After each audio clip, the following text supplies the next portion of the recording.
대표팀 선수 차출 문제로 한국 농구계가 또다시 논란에 빠졌습니다. 급기야 농구 대표팀 감독을 맡고 있는 김상식 감독은 2월 아시안컵 예선이 끝나면 대표팀 감독직에서 물러나겠다는 발표를 하였습니다. 최근 17년 만에 기업인이 농구협회의 수장으로 취임함으로써 그동안 문제가 되었던 주먹구구식 행정 그리고 일방통행식 행정이 새로운 집행부의 취임과 함께 사라질 것이라는 기대를 갖게 했습니다. 하지만 이번 사태로 인하여 농구계가 변화될 것이라는 팬들의 기대를 정면으로 부정하게 되었습니다. 이번 사태의 발단은 지난 11월로 거슬러 갑니다. 당시 한국은 한국에서 예선 2경기를 치르도록 되어 있었습니다. 하지만 코로나 사태로 한국은 이를 취소하였고 세계농구연맹 FIBA는 이에 대해 대한민국 농구협회를 상대로 약 2억 원의 제재금을 부과했습니다. 다만 향후 벌어지는 FIBA 주간 경기에 참가를 하게 되면 제재금의 50%를 경감해준다는 조건을 달았습니다. 이에 따라 농구협회는 2월 필리핀 클락에서 벌어지는 아시안컵 예선 경기 참가 결정을 했고 대표팀 선수 선발을 하게 된 것입니다. 문제는 대회 참가 후 귀국하였을 때 참가 선수들은 2주간 격리가 되어야 한다는 점입니다. 이는 각 구단들 입장에서는 받아들이기 어려운 상황이라는 것입니다. 리그가 막바지에 접어들어 순위 다툼을 한창 하는 시점에서 팀의 주축 선수들이 빠짐으로써 자칫 1년 농사를 망칠 수 있다는 점 때문입니다. 특히 감독들의 반발이 심한 상태입니다. 이에 농구협회는 당초 프로팀 전연차 그리고 대학 선수, 상무팀 선수들로 팀을 구성하려 했지만 최정예팀 구성으로 방향을 선회하였습니다. 프로구단의 입장을 헤아려 이진급으로 대표팀을 구성할 수도 있지만 한 수 아래라 여겨지는 인도네시아와 태국에게 자칫 패할 수 있기 때문입니다. 지난해 벌어졌던 인도네시아와 태국의 경기에서 비록 한국 대표팀이 승리를 하기는 했지만 시원하게 이기지 못한 것이 협회로 하여금 최정예 선수들을 선발하도록 선회한 계기가 된 것입니다. 다만 각 구단의 사정을 고려하여 팀별로 한 명씩 선발을 하기로 하고 이를 최종적으로 확정 대표팀 명단을 발표하였습니다. 하지만 이 명단이 발표되자 일부 구단에서는 불만이 나왔고 일부 언론에서 문제를 제기하게 된 것입니다. 이번 사태를 보면서 다시 한번 한국 농구계의 주먹구구식 행정과 골깊은 파벌 간의 반목을 느끼게 됩니다.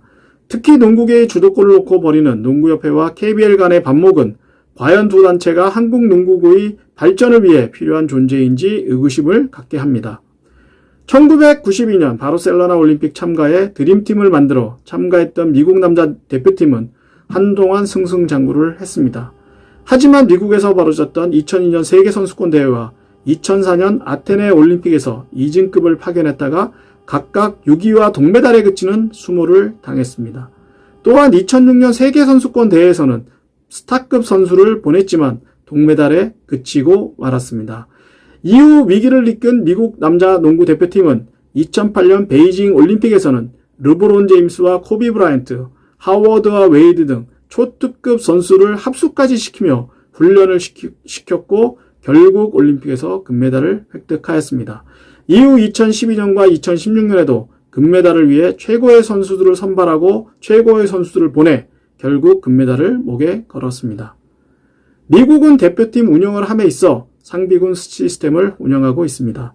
2002년 9월 23일 현재 르브론 제임스와 스테픈 커리를 비롯한 모두 44명의 NBA 선수들이 미국 대표팀 후보 명단에 올라가 있습니다. 또한 감독, 단장, 구단주를 역임한 제리 콜란제로를 대표팀 단장에 앉아 전권을 주고 각종 외함에서 견디도록 하고 있습니다. 최근 2020년 도쿄올림픽 선수 선발을 두고 트라이아웃을 해야 하는 것 아니냐는 여론에 트라이아웃을 하는 동안에 선수들이 빠져나가 2019년 세계 선수권대회에서 좋지 않은 성적을 올린 점을 콜란젤로는 상기시키며 올림픽에서는 44명의 후보 중에서만 12명을 무조건 선발하겠다는 강경함을 보이기도 했습니다. 한국 농구계도 더 이상 농구협회와 KBL의 주도권 싸움을 하지 말고 대표팀 선발에도 각 구단의 이익보다는 국가를 먼저 생각해주는 전향적 자세가 필요한 시점이 아닌가 생각이 됩니다. 또한 대표팀 관리도 그때그때 선발을 하기보다 미국처럼 상비군 시스템을 활용하여 대표팀 후보 명단을 지속적으로 업데이트하고 공개한다면 좀 더 투명한 운영이 되지 않을까 생각이 됩니다. 또한 돌려먹기식이 아닌 콜란젤로처럼 농구협회와 KBL에서 모두 인정할 수 있는 인물을 단장으로 임명한다면 각 구단의 감독이나 프런트로부터 외압을 이겨낼 수 있으리라 생각이 됩니다.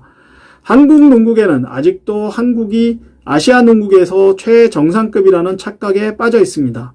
이미 한국은 중국과 중동세에 밀려 2류 수준으로 전락한 지 오래입니다. 또한 최근 들어 베트남을 비롯한 동남아 국가들이 해외에 있는 교포 2세들을 자국 내 프로에 영입해 전력이 급상승되고 있음을 우리 농구계는 깨달아야 합니다. 밥그릇 싸움과 우물안 개굴에서 벗어나 한국의 농구계가 과거의 영광을 재현하기를 바랍니다. 스포진 코리아 시청해주신 여러분 대단히 감사합니다. 앞으로도 좋은 방송으로 여러분을 찾아뵙도록 하겠습니다.